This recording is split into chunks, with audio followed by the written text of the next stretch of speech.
Economía y Sociedad, por Max Weber. 127. Segunda parte. La economía y los órdenes y poderes sociales. 1. La economía y los diversos órdenes. 2. Orden jurídico, convención y costumbre. 5.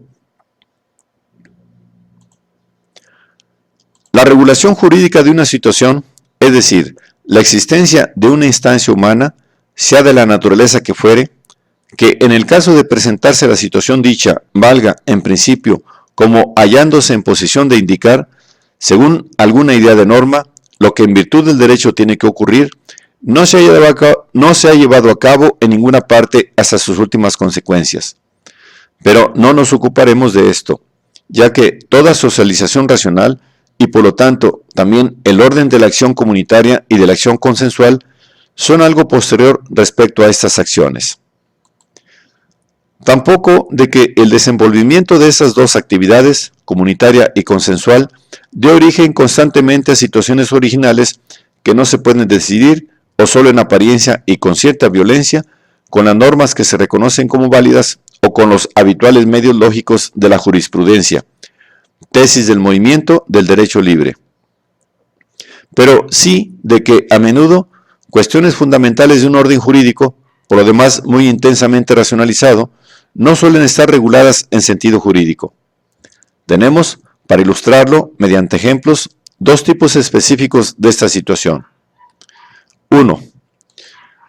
La cuestión de que debe acontecer en virtud del derecho en el caso en que un monarca constitucional depone a su ministro responsable, pero omite nombrar a cualquier otro en su lugar, de suerte que no hay nadie para refrendar sus actos, no está regulada jurídicamente en ninguna constitución del mundo. Lo único seguro en ese caso es que no son posibles ciertos actos de gobierno en forma válida. Lo mismo pasa en la mayoría de las constituciones con la cuestión 2, que debe ocurrir cuando no se llega a aprobar un presupuesto del Estado que hay que establecer mediante el acuerdo voluntario de los elementos correspondientes. Con razón dice Jelinek de la primera cuestión que es prácticamente ociosa, pero precisamente lo que aquí debe interesarnos es por qué es ociosa.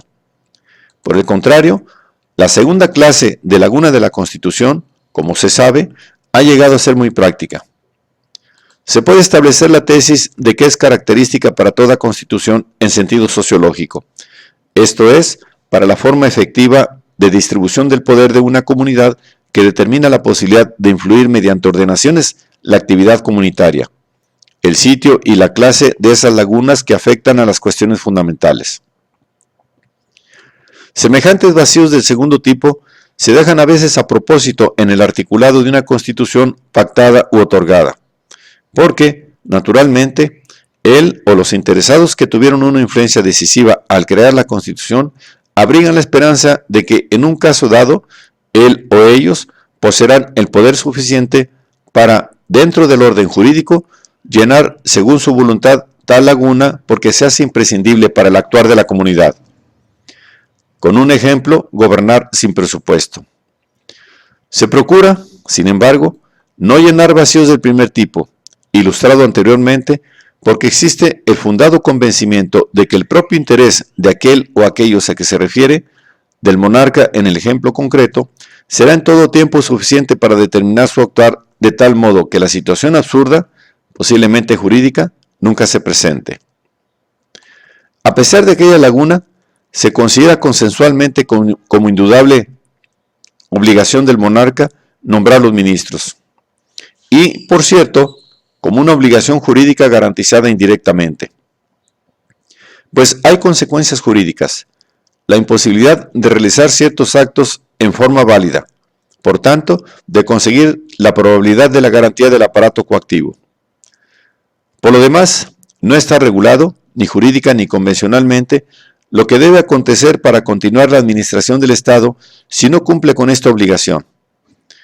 Y como el caso no se ha presentado nunca, por eso falta una costumbre que pueda ser fuente de una decisión.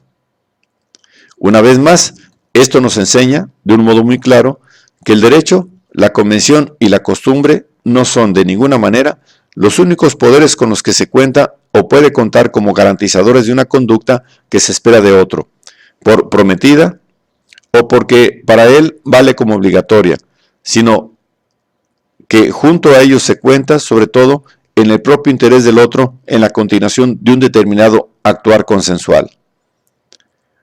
La seguridad con que se cuenta de que el monarca cumplirá aquella obligación que se supone válida es ciertamente mayor, pero con todo solo gradualmente mayor que la seguridad con que se cuenta en nuestro anterior ejemplo de un compañero de intercambio en un trato que se sustrae a toda norma y garantía coactiva de una conducta del otro correspondiente a la intención propia. Lo que nos importaba era fijar que el ordenamiento jurídico, igualmente el convencional, de una actividad consensual, societaria, comprende por principio y en ciertas circunstancias de un modo totalmente consciente, solo juramentos de esa actividad. La orientación de la actividad comunitaria por un orden es, ciertamente, constitutiva de toda socialización, pero no lo es el aparato coactivo para la totalidad de la acción permanente y ordenada en sentido institucional de la asociación. Si se presentara el caso absurdo del ejemplo número 1, seguramente se pondría enseguida en movimiento la especulación jurídica y quizá se introduciría una regulación convencional e incluso jurídica. Entretanto, sin embargo, alguna acción comunitaria o consensual o societaria, que sería muy distinta según la situación, habría ya liquidado prácticamente el caso concreto. La regulación normativa es un componente importante, pero solo causal de la actividad consensual, pero no, como quisiera Stambler, su forma universal.